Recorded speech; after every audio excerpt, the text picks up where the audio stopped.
Nishita ಫಿನೆಹಾಸ್ YouTube channel ಅನ್ನು ವೀಕ್ಷಿಸುತ್ತಿರುವಂತಹ ತಮ್ಮೆಲ್ಲರಿಗೂ ಸ್ವಾಗತ ಸುಸ್ವಾಗತ. ಹೌದು, ನಾನು ಈ ದಿನದಲ್ಲಿ ಒಂದು ಹೊಸ ಕಥೆಯೊಂದಿಗೆ ನಿಮ್ಮ ಮುಂದೆ ನಿಂತಿದ್ದೇನೆ. ಹೊಸ ಕಥೆನಾ?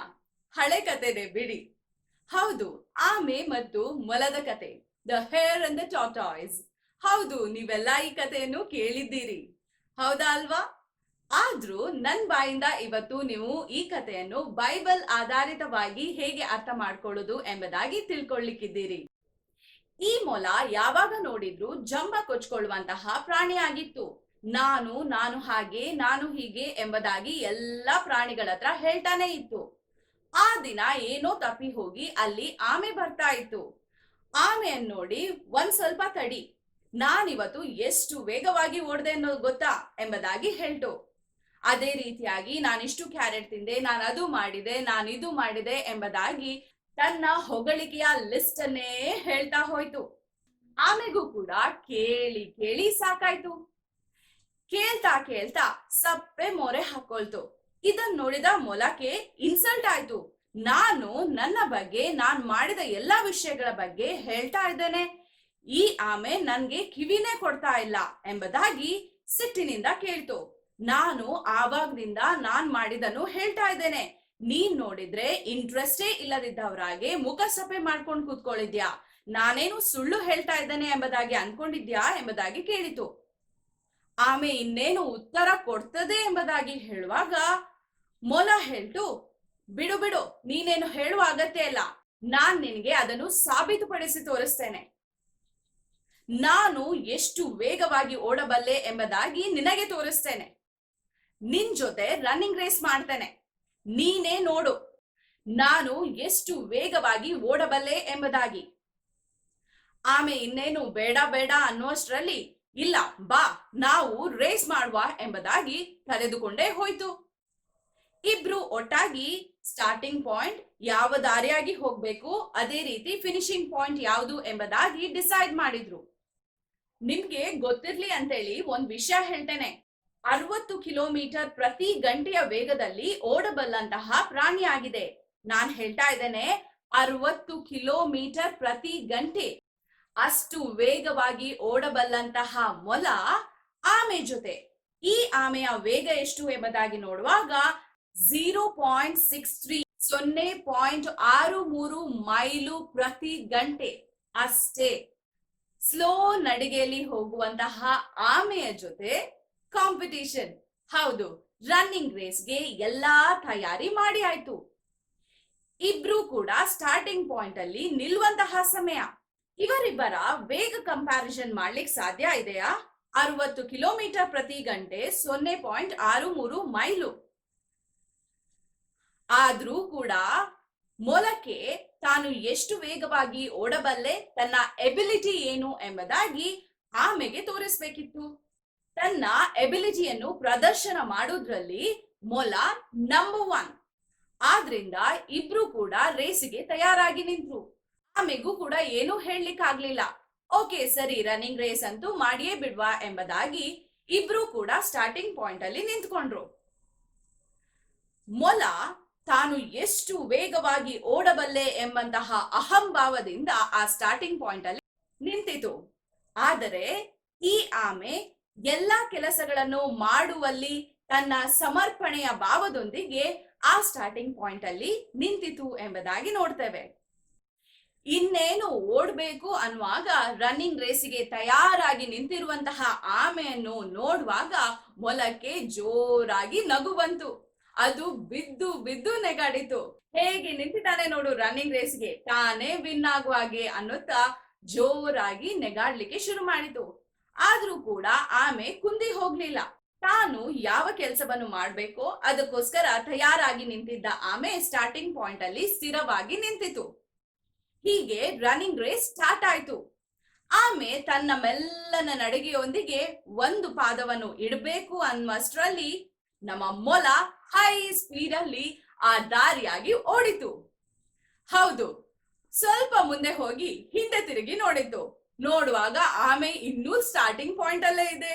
ಅದನ್ನ ನೋಡಿ ಪುನಃ ನೆಗಾಡ್ಲಿಕ್ಕೆ ಶುರುವಾಯ್ತು.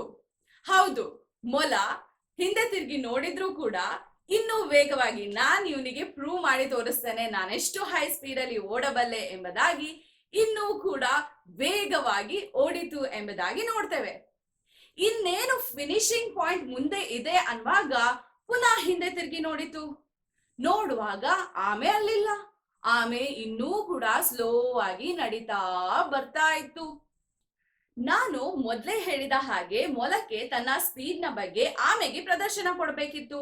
ಆದ್ರೆ ಈ ಮೊಲ ಆಲ್ರೆಡಿ ಒಂದ್ ವೇಳೆ ಫಿನಿಶಿಂಗ್ ಪಾಯಿಂಟ್ ಗೆ ಹೋಗಿ ರೀಚ್ ಆಗುದು ಅಂತ ಆದ್ರೆ ಯಾರಿಗಂತ ಪ್ರದರ್ಶನ ಮಾಡ್ಲಿ? ಆಮೆ ಇನ್ನು ರೀಚೇ ಆಗ್ಲಿಲ್ಲ. ಈ ಮೊಲ ಹೋಗಿ ಫಿನಿಶಿಂಗ್ ಪಾಯಿಂಟ್ ರೀಚ್ ಆಗುದನ್ನು ನೋಡ್ಲಿಕ್ಕೆ ಯಾರಿದ್ದಾರೆ? ಪ್ರದರ್ಶನ ಯಾರಿಗೆ ಅಂತ ಮಾಡ್ಲಿ? ಆಮೆಗೆ ಪ್ರೂವ್ ಮಾಡ್ಬೇಕಿತ್ತು.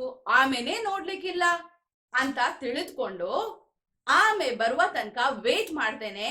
ಅದು ಹತ್ರ ಬರುವಾಗ ನಾನು ಆ ಫಿನಿಶಿಂಗ್ ಪಾಯಿಂಟ್ ಅನ್ನು ದಾಟಿ ವಿನ್ ಆದದನ್ನು ಅದಕ್ಕೆ ತೋರಿಸ್ತೇನೆ ಎಂಬುದಾಗಿ ಡಿಸೈಡ್ ಮಾಡ್ತು.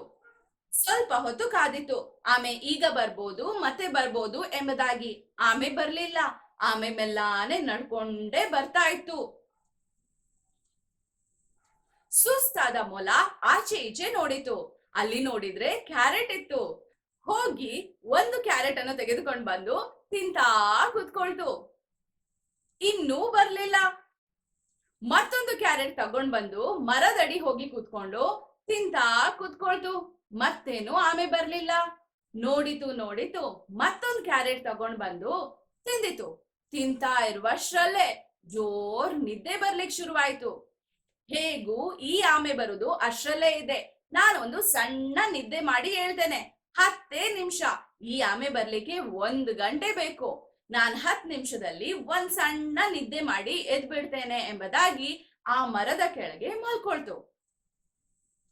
ಆಮೆ ಮಾತ್ರ ಎಲ್ಲೂ ಕೂಡ ನಿಲ್ಲಿಲ್ಲ. ತನ್ನ ಯಾವುದೇ ಕೆಲಸವನ್ನು ಪೂರೈಸುವ ಬಗ್ಗೆ ಸಂಪೂರ್ಣ ಡೆಡಿಕೇಶನ್ ಅದಕ್ಕೆ ಇದ್ದ ಕಾರಣ ಅದು ತನ್ನ ಫಿನಿಶಿಂಗ್ ಪಾಯಿಂಟ್ ಕಡೆಗೆ ನಡೀತಾನೆ ಇತ್ತು. ಎಲ್ಲೂ ನಿಲ್ಲಿಲ್ಲ. ಹೀಗೆ ಮೊಲ ಮಲ್ಕೊಂಡಿರುವ ಪಾಯಿಂಟ್ ಕೂಡ ರೀಚ್ ಆಯ್ತು. ಅದಕ್ಕಿಂತಲೂ ಮುಂದೆ ಹೋಯ್ತು. ಇನ್ನೇನ್ ಫಿನಿಶಿಂಗ್ ಪಾಯಿಂಟ್ ಗೆ ಕಾಲಿಡ್ಬೇಕು ಅನ್ನುವಾಗ ನಮ್ಮ ಮೊಲಕ್ಕೆ ಎಚ್ಚರಿಕೆ ಆಯ್ತು. ಎಚ್ಚರಿಕೆ ಆಗಿ ಹಿಂದೆ ತಿರುಗಿ ನೋಡಿತು. ಅಲ್ಲಿ ಆಮೆಲ್ಲ. ಮುಂದೆ ನೋಡ್ತದೆ. ಮುಂದೆಯಲ್ಲಿ ಫಿನಿಶಿಂಗ್ ಪಾಯಿಂಟ್ ಹತ್ರ ಆಮೆ ಇದೆ. ಅಯ್ಯೋ ದೇವ್ರೆ ಎಂಬುದಾಗಿ ಕೂಡ್ಲೆ ತಾನ್ ಮಲಗಿದ್ದ ಪ್ಲೇಸ್ ಇಂದ ಓಟ ಕಿತ್ತೆ ಬಿಡ್ತು. ಆದ್ರೆ ನಮ್ಮ ಆಮೆ ಆರಾಮವಾಗಿ ಆ ಫಿನಿಶಿಂಗ್ ಪಾಯಿಂಟ್ ಗೆ ಕಾಲ್ ಇತ್ತೇ ಬಿಡ್ತು. ಯಾರ್ ವಿನ್ ಆದ್ರು ಹೇಳಿ? ಹೌದು, ಮೊಲ ಅಲ್ಲ, ಆಮೆ ವಿನ್ ಆಯ್ತು. ಇದು ಹೇಗೆ ಸಾಧ್ಯ? ಇವರು ರನ್ನಿಂಗ್ ರೇಸ್ ಬಗ್ಗೆ ಡಿಸೈಡ್ ಮಾಡಿದ್ದನ್ನು, starting point ending point decide ಮಾಡಿದ್ದನ್ನು ಆಮೆ ಫ್ರೆಂಡ್ಸ್ ಎಲ್ಲರೂ ನೋಡ್ತಾನೆ ಇದ್ರು. ಆಮೆ ಫ್ರೆಂಡ್ಸ್ಗೂ ಕೂಡ ಗೊತ್ತಿತ್ತು ಆಮೆ ಸೋಲ್ತದೆ ಎಂಬುದಾಗಿ. ಆದ್ರಿಂದ ಅವರು ಕದ್ದು ಮುಚ್ಚಿ ಇವರಿಬ್ಬರ ರೇಸ್ ಅನ್ನು ಗಮನಿಸ್ತಾ ಇದ್ರು. ಇನ್ನೇನು ಫಿನಿಶಿಂಗ್ ಪಾಯಿಂಟ್ ಗೆ ಮೊಲ ಬಂದೇ ಬಿಡ್ತದೆ ಅನ್ನುವಾಗ ಅದ್ರ ಬದಲಾಗಿ ಏನ್ ನೋಡ್ತಾ ಇದ್ದಾರೆ ಆಮೆ ಫ್ರೆಂಡ್ಸ್ ಗಳು? ಆಮೆನೆ ಬಂದ್ ರೀಚ್ ಆಯ್ತು. ಎಲ್ರೂ ಕೂಡ ಚಿಯರ್ ಅಪ್ ಮಾಡಿದ್ರು. ಮೊಲದ ಹತ್ರ ಬಂದ್ ಕೇಳಿದ್ರು, ನೀನು ಬಹಳ ವೇಗವಾಗಿ ಓಡುವಂತಹ ಪ್ರಾಣಿ, ಅದ್ ಹೇಗೆ ನೀನ್ ಸೋತೆ ಎಂಬುದಾಗಿ ಪ್ರಶ್ನೆ ಮಾಡಿದ್ರು. ಮೊಲಕ್ಕೆ ಆನ್ಸರ್ ಕೊಡ್ಲಿಕ್ಕೆ ಆಗ್ಲಿಲ್ಲ. ಹೇಗೆ ಎಂಬುದಾಗಿ ಹೇಳುದು ಎಂಬುದಾಗಿ ಚಿಂತಾಕ್ರಾಂತನಾಗಿ ಕೂತ್ಕೊಂಡಿತು. ಹೌದು, ಬೈಬಲ್ ಅಲ್ಲಿ ಕೂಡ ಇಂಥದ್ದೇ ಒಂದು ಕತೆ ಇದೆ. ಯಾವುದು ಅಂತ ಕೇಳ್ತೀರಾ? ತಾನು ಒಳ್ಳೆವ, ತಾನು ನೀತಿವಂತ, ತಾನು ಶುದ್ಧ ಎಂಬುದಾಗಿ ಹೇಳಿಕೊಳ್ಳುತ್ತಾ ನಡೆಯುತ್ತಿದ್ದ ಆ ಫರಿಸಾಯ. ಹೌದು, ಈ ಫರಿಸಾಯನು ಕೂಡ ಹಾಗೆಯೇ ತಾನು ನೀತಿವಂತ ಎಂಬುದಾಗಿ ಅಂದುಕೊಂಡು ಎಲ್ಲರ ಜೊತೆ ತನ್ನನ್ನು ಕಂಪೇರ್ ಮಾಡ್ತಾ ಇದ್ದ. ತಾನೊಬ್ಬನೇ ನೀತಿವಂತನು, ನನ್ನ ಸ್ತೋತ್ರವನ್ನು ದೇವರು ಸ್ವೀಕರಿಸ್ತಾನೆ, ನನ್ನ ಪ್ರಾರ್ಥನೆಗಳಿಗೆ ದೇವರು ಉತ್ತರ ಕೊಡ್ತಾನೆ ಎಂಬಂತಹ ನಾನು ಎಂಬಂತಹ ಅಹಂಭಾವದಿಂದ ನಡೆಯುತ್ತಿದ್ದಂತಹ ಆ ಫರಿಸಾಯ ಒಂದು ದಿನ ಆತನು ದೇವಾಲಯಕ್ಕೆ ಹೋಗ್ತಾನೆ. ದೇವಾಲಯಕ್ಕೆ ಹೋಗುತ್ತಿದ್ದಂತೆ ಆತನು ಒಬ್ಬ ಸುಂಕದವನನ್ನು ನೋಡ್ತಾನೆ. ಸುಂಕದವನನ್ನು ಹಾದು ಮುಂದೆ ಹೋಗ್ತಾನೆ. ಮುಂದೆ ಹೋಗಿ ತನ್ನ ಕಣ್ಣೆತ್ತಿ ದೇವರ ಕಡೆಗೆ ನೋಡುತ್ತಾ ಹೀಗೆ ಹೇಳ್ತಾನೆ, ನಾನು ಒಳ್ಳೆಯವನು, ಇನ್ನೊಬ್ಬರ ಹತ್ರ ಹಣ ಸುಳ್ಕೊಳ್ಳುವವನು ನಾನಲ್ಲ, ಇನ್ನೊಬ್ಬರಿಗೆ ಅನ್ಯಾಯ ಮಾಡುವವನು ನಾನಲ್ಲ, ಇನ್ನೊಬ್ಬರಿಗೆ ಆದರ ಮಾಡುವವನು ನಾನಲ್ಲ, ಉಳಿದ ಯಾವ ಜನರಂತೆಯೂ ನಾನಲ್ಲ, ಈ ಸುಂಕದವನಂತೆಯೂ ನಾನಲ್ಲ ಎಂಬುದಾಗಿ ಹೇಳ್ತಾ ಹೋದ. ಆತನ ಪ್ರಾರ್ಥನೆಯಲ್ಲಿ ಖಾಲಿ ನಾನು ನಾನು ನಾನು ಎಂಬಂಥದ್ದೇ ಇತ್ತು. ಪುನಃ ಮುಂದುವರಿದು ಆತನು ಹೇಳ್ದ, ಎಲ್ಲದರಲ್ಲಿ ಕೂಡ 10ರಲ್ಲಿ 1 ಪಾಲು ಕೊಡ್ತೇನೆ ಎಂಬುದಾಗಿ ತನ್ನ ಬಗ್ಗೆನೇ ಹೇಳ್ತಾ ಹೇಳ್ತಾ ತನ್ನ ಪ್ರಾರ್ಥನೆಯನ್ನು ಮುಗಿಸಿಕೊಂಡು ಅಲ್ಲಿಂದ ಹೋದ.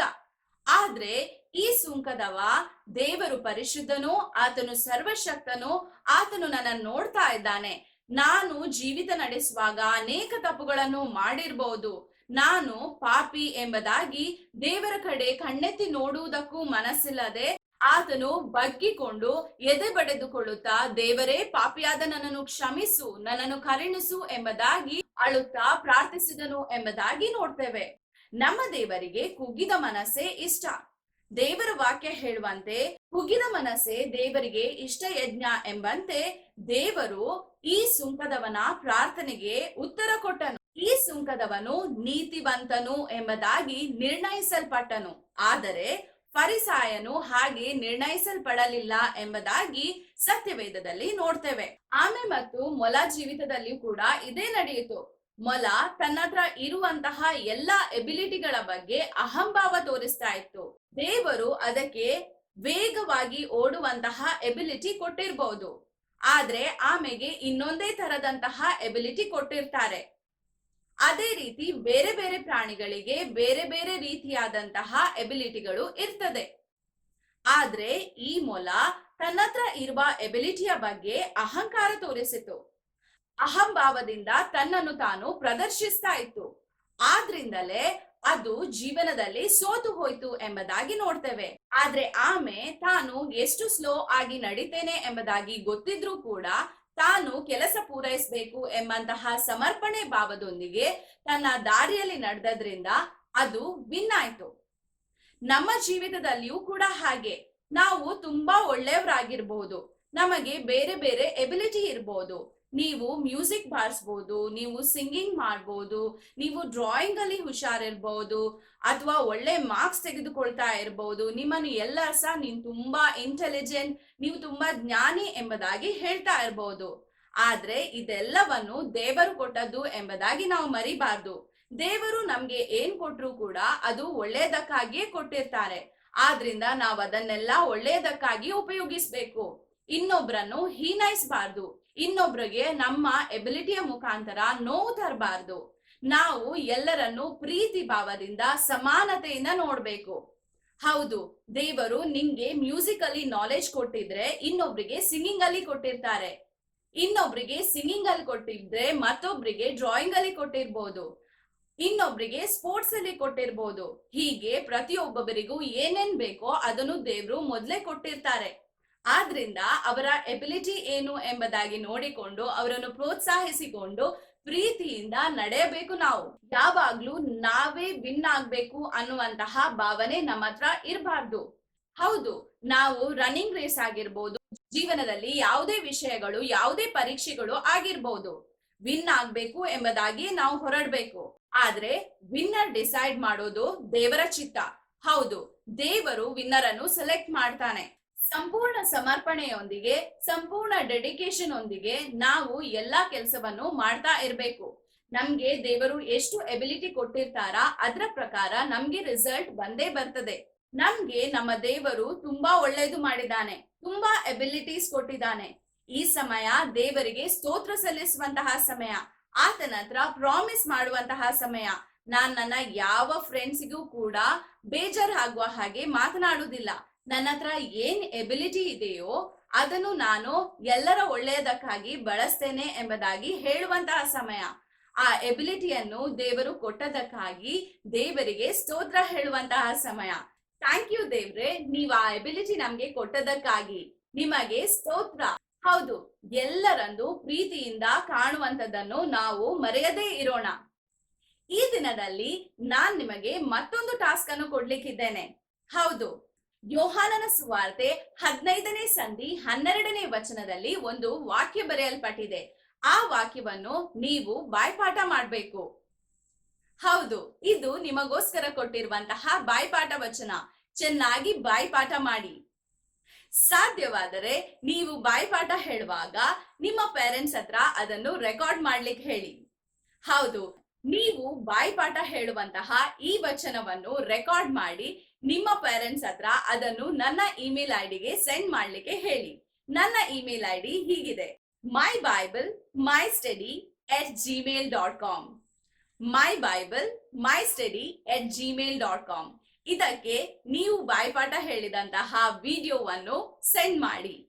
ಮತ್ತೊಂದು ಆವರ್ತಿ ನಿಮ್ಮೆಲ್ಲರ ಬಾಯ್ಪಾಠ ವಚನದ ವಿಡಿಯೋವನ್ನು ಮಾಡಿ ನಾನು ಪೋಸ್ಟ್ ಮಾಡ್ತೇನೆ. ಮತ್ತೊಂದು ವಿಡಿಯೋದಲ್ಲಿ ಮತ್ತೊಂದು ಇಂಟ್ರೆಸ್ಟಿಂಗ್ ಕಥೆಯೊಂದಿಗೆ, ಬೈಬಲ್ ಆಧಾರಿತ ಕಥೆಗಳನ್ನು ನಾನು ನಿಮ್ಮೊಂದಿಗೆ ಶೇರ್ ಮಾಡಲಿದ್ದೇನೆ. God bless you all.